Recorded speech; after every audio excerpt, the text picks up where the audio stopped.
answer two questions for like 20 minutes. Okay, good. One of them is if Hinduism is defined as the faith practiced behind the river Sindh or river Hind, as drawn up by Islamic scholars, then how does Hinduism define itself beyond that? And I don't mean modern migration populations. I think like that's an easier discussion, right? If a group of Indians move to Dubai and continue practicing Hinduism, that's a different thing. I mean like Hindus in like southern Afghanistan, like that they're not actually Hindus. We don't really call them that, but they're practicing very similar expressions. Or the parallels is seen, Or Indonesia. or Indonesia, yeah. Kafiristan is more where I'm thinking of, which is like Pakistan, Afghanistan. There are groups that are practicing very similar devotion and like worshiping in a similar way and calling things similar names, but they're not within the subcontinent.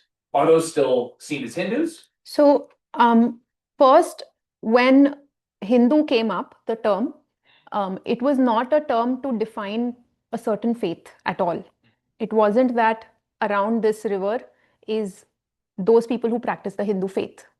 It was, these are people who live around this river, and therefore they're called Sindhu people or Hindu people. And within that cohort also, like we saw in that movie of Akbar, within that cohort also, you could have this diversity. And when they would self-identify, they would say, I'm a Vaishnav or I'm a Shaiva or whatever. I mean, I don't know, I don't have the records for it, but what I'm trying to say is that it was multiplicity even then. And so today, when somebody says that I'm Hindu, it is the acknowledgement of that prelude to the prelude, which is the Vedas. To consider that the Vedas are canonical in the sense that they are of non-human origin, to respect that means that you identify with the tradition that calls itself. And so a lot of people actually don't say they're Hindu. They say they follow the Vedic religion. Or today it's become very national. It's become a tool for nationalism today to call it Sanatana dharma, the eternal religion. It comes from the Vedas, right? So for the Vedas, Sanatana dharma is the eternal dharma, not religion.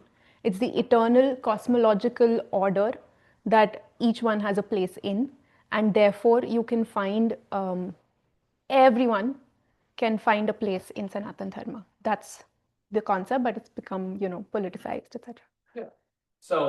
So in people in Indonesia, people in Afghanistan, for example, what they might practice, I don't know what they self-identify as. Yeah.